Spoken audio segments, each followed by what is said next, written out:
Hello, ഔലി ട്രിപ്പിന്റെ വീഡിയോയിലേക്ക് സ്വാഗതം. ഇതാണ് ജോഷിമ ടൗൺ. നമ്മളിപ്പോൾ നമ്മുടെ ഹോട്ടലിന്റെ ബാൽക്കണി എന്നുള്ള വ്യൂ ആണ് നോക്കുന്നത്. നമ്മളിപ്പോൾ ഹിമാലയൻ മലനിരകളാണ് കാണുന്നത്.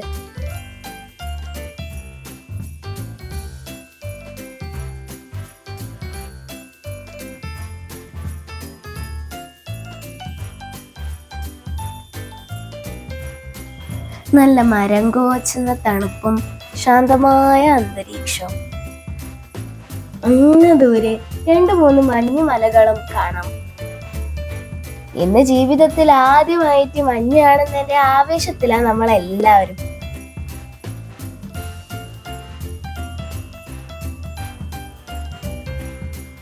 എല്ലാ ദിവസത്തെ പോലെ പാറു തന്നെയാണ് ആദ്യം റെഡിയായിരുന്നത്. ഇനി നമുക്ക് പാറിന്റെ ഒരു വ്ളോഗിങ് ആകാം. So this is our hotel. We are staying, but we are in the hotel. We can see any view from here. We can see any mountains, or it's a lovely hotel.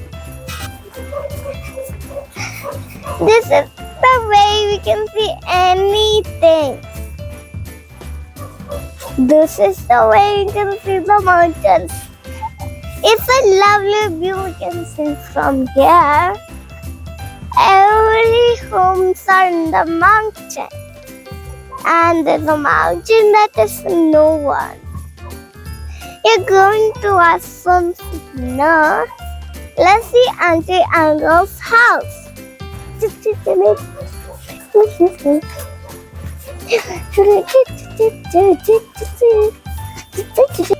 കുറച്ച് വെയിലൊക്കെ വന്നു. നമ്മളിപ്പോൾ breakfast കഴിക്കാൻ പോകല. ബ്രേക്ക്ഫാസ്റ്റിന് പോഹയാണുള്ളത്. മേലെ ഷേവെല്ലാം ഇട്ടിട്ട്, ഈ പോഹ കുറച്ച് വെറൈറ്റി ആണ്.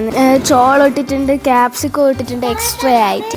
ഈ ടാറ്റ സുമോയിലാണ് നമ്മൾ ഔലിയിലേക്ക് പോകുന്നത്. നമ്മളുടെ ഒപ്പം ഹോട്ടലിലുണ്ടായ വേറെ ഒരു ഫാമിലിയും കൂടി വരുന്നുണ്ട്. ടാറ്റ സുമോ ഔലി വരെ പോകൂല, പകുതി ദൂരെ പോകുള്ളൂ. അവിടെ നിന്ന് 4 വീൽ ഡ്രൈവുള്ള വേറെ വണ്ടി കയറണം നമുക്ക്.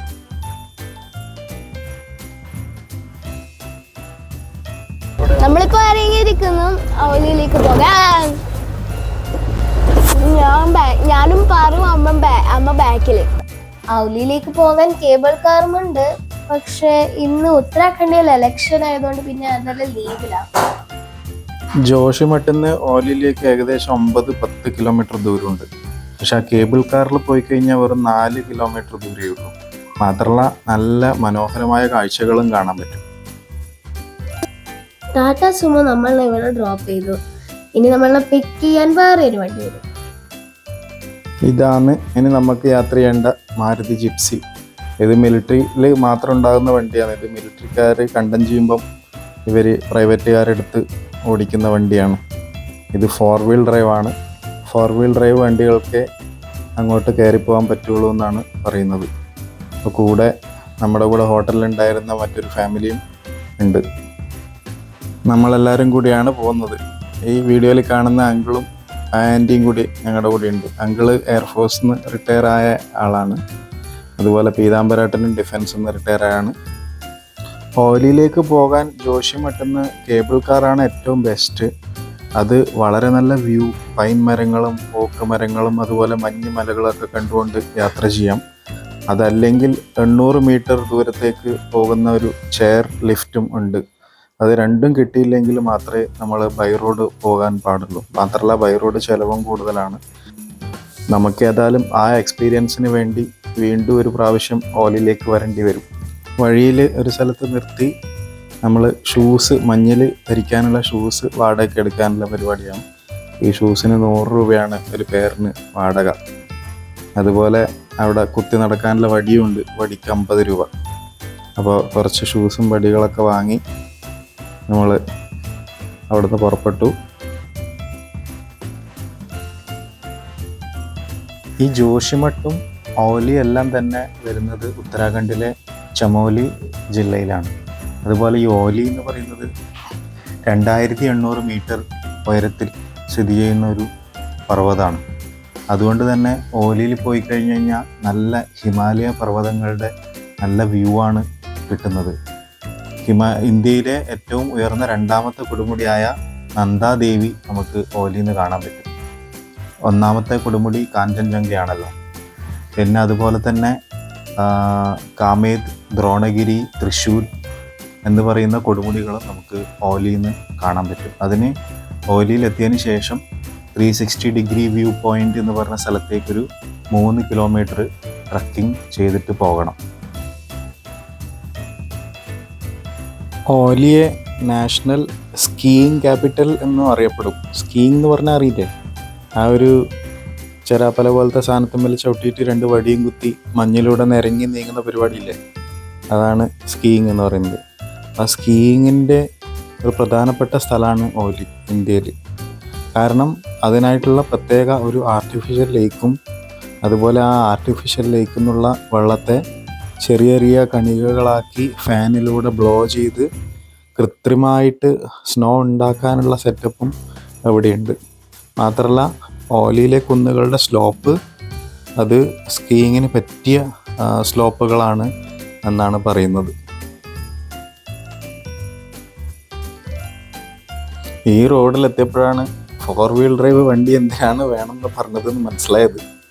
എന്നിട്ടും നമ്മളൊരു സ്ഥലത്ത് പെട്ടുപോയി. എനിക്കും പീതാംബരേട്ടനും ഇറങ്ങി നിൽക്കേണ്ടി വന്നു. അതിന് ശേഷമാണ് വണ്ടി കയറിയത്.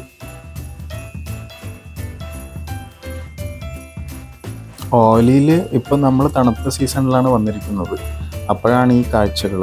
ഇനി സമ്മർ സീസണിലാണ് നിങ്ങൾ വരുന്നതെങ്കിൽ തികച്ചും വ്യത്യസ്തമായ കാഴ്ചകളായിരിക്കും ഇവിടെ കാണാൻ പറ്റുക. നല്ല പൂവുകളുടെ ഒരു വലിയ സ്ഥലം ഇവിടെയുണ്ട്. അവിടത്തേക്ക് ട്രക്ക് ചെയ്ത് പോകണം.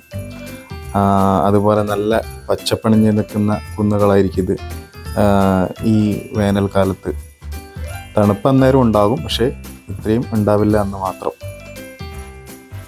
അതുകൊണ്ട് എല്ലാവരും 2 സീസണിലും ഓലിയിൽ വരണം. കാണുന്നത് തികച്ചും വ്യത്യസ്തമായ 2 സ്ഥലങ്ങളായിരിക്കും. അതുപോലെ നമുക്കേതായാലും കേബിൾ കാറും ചെയർ ലിഫ്റ്റും ഒക്കെ മിസ്സായി. ഇനി അവിടെ പോയിട്ടുള്ള ട്രക്കിങ് ചെയ്യാൻ പറ്റുമോയെന്ന് അറിയില്ല. കൂടെ കുട്ടികളും ഉണ്ട്, പ്രായമുള്ളവരും ഉണ്ട്. എല്ലാം അവിടെ ചെന്ന് കണ്ടറിയണം.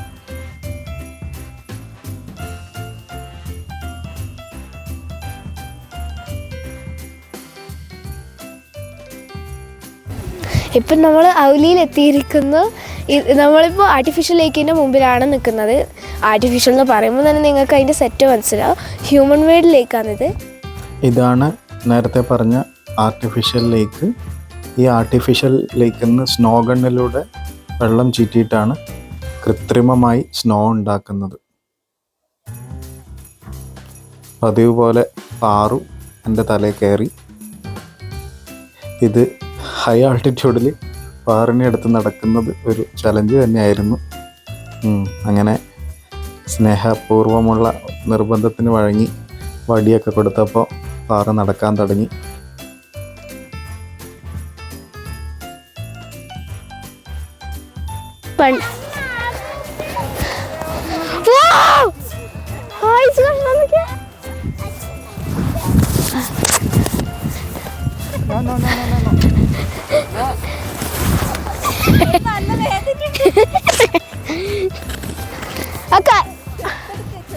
അതൊരു കറക്റ്റ് സോപ്പ് വെറൈറ്റിയാണ്.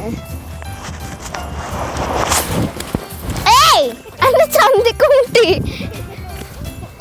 കൊണ്ടിട്ടില്ല. പീതാംബരേട്ടനും പുഷ്പ ചേച്ചിയും ആദ്യമായിട്ടാണ് സ്നോയിലും ഹൈ ആൾട്ടിറ്റ്യൂഡിലൊക്കെ വരുന്നത്.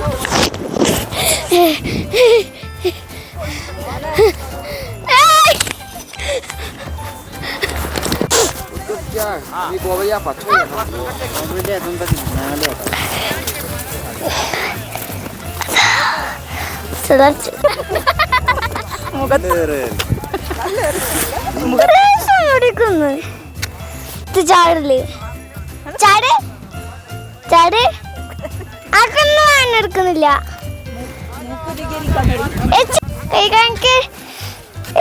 ബില്ല് കഷണോ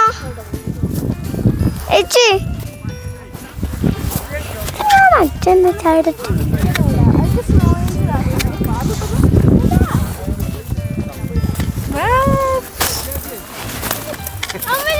ഇങ്ങനത്തെ എടുക്കുന്ന ഞാനിവിടെ ഇരിക്കട്ടെ.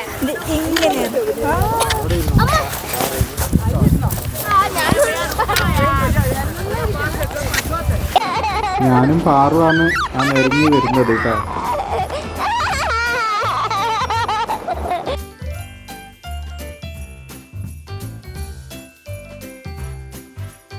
ഈ സ്നോള് പേരോ എനിക്ക് നല്ല ഫണ്ണായിന്. മറ്റേ കൂക്കുന്ന അത് പാട് ഫണ്ണായിരുന്നു. എന്നിട്ട് കൊത്തിക്കേത്തുന്ന അത് നല്ല ഫണ്ണ്. സ്നോമാൻ ആക്കുന്ന സമയത്തില് അതൊക്കെ പാട് കാലില് എന്നെ വന്നിന്.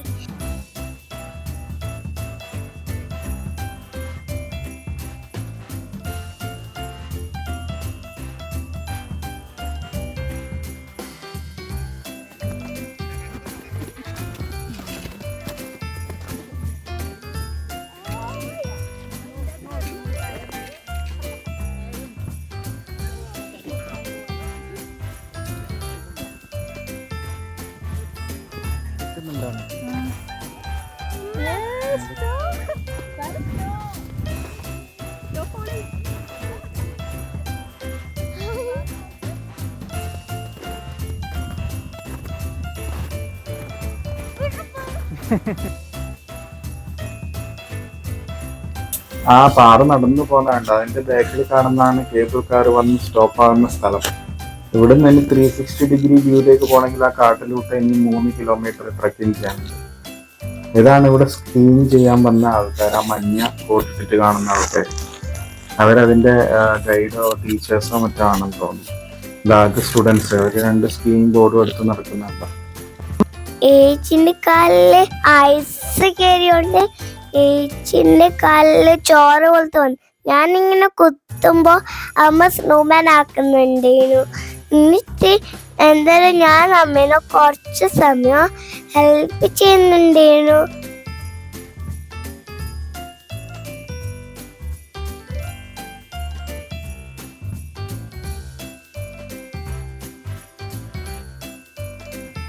സ്നോമാന് കയ്യും കാലും പൊട്ടിക്കാൻ പോയതാ ഞാൻ. അങ്ങ് കാട്ടിൽ ഒരു കൊള്ളി കഷ്ണം പോലും എവിടെയില്ല. അവസാനം ആയ കോലം കണ്ടേ.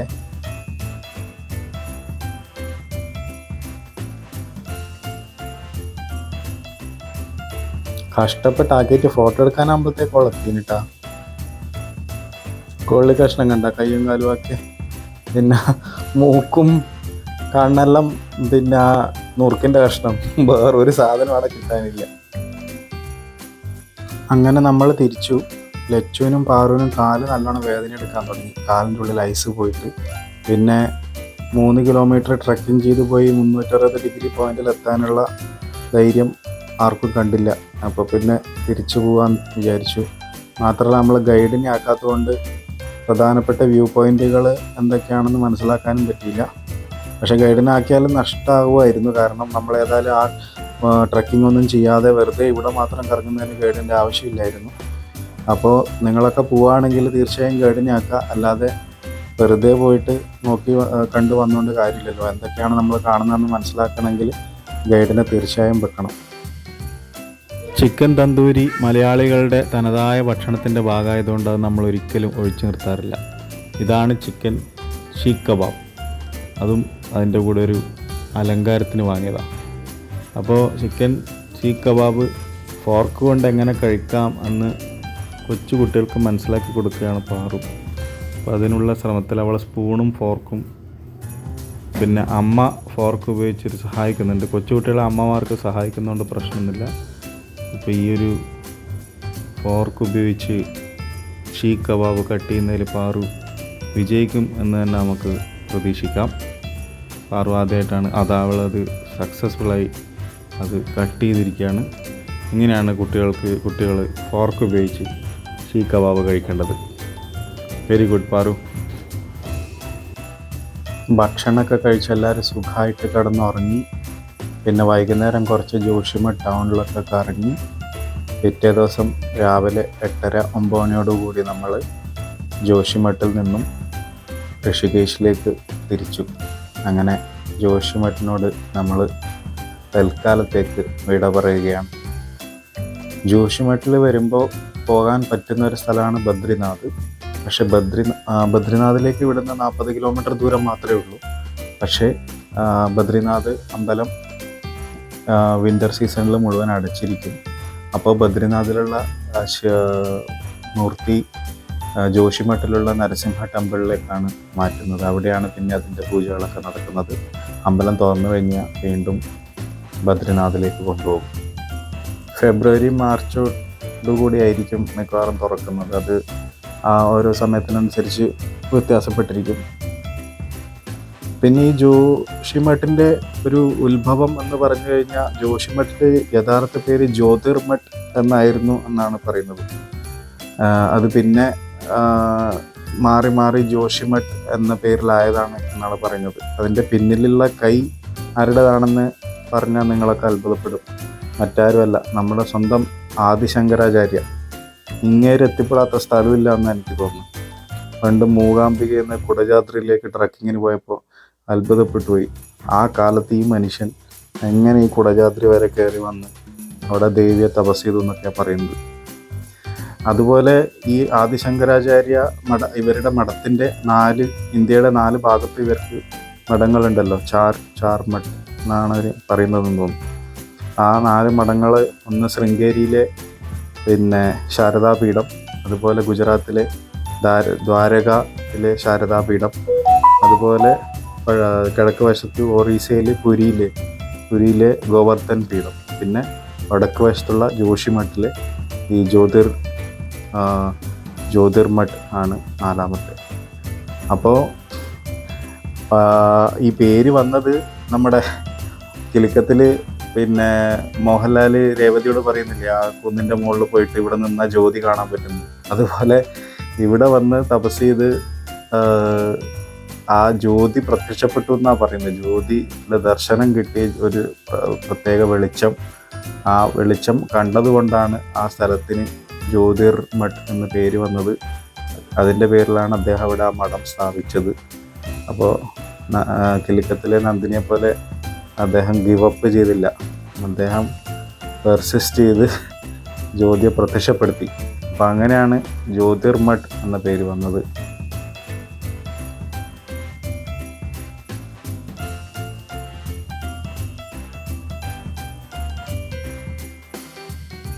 അങ്ങനെ ഞങ്ങൾ രാത്രിയോടുകൂടി ഋഷികേശിലെത്തി.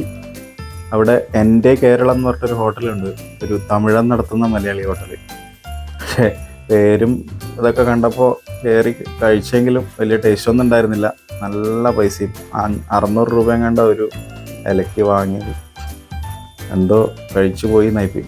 കാണാനൊക്കെ ഭംഗിയുണ്ട്, പക്ഷേ ടേസ്റ്റൊന്നും ഇല്ലായിരുന്നു. നമ്മൾ അവിടെ നിന്ന് പുറത്തിറങ്ങി. അവിടെ തന്നെ ഒരു ബാർബിക്യൂ വെണ്ടർ ഉണ്ടായിരുന്നു പുറത്ത് തന്നെ, വഴിയോര കച്ചവടക്കാരൻ. അവിടെ നിന്ന് നല്ല പനീറും ടൊമാറ്റോ ഒക്കെ ഉള്ള ബാർബിക്യൂ ഒക്കെ കഴിച്ച് റൂമിലെത്തി. ഇനി നാളെ ഋഷികേശ് ഒക്കെ ഒന്ന് കറങ്ങി ഉച്ചയ്ക്ക് ഹരിദ്വാറിൽ നിന്ന് ബോംബെയിലേക്കുള്ള ട്രെയിൻ പിടിക്കണം. അപ്പോൾ അടുത്ത വീഡിയോയിൽ കാണാം. Bye bye.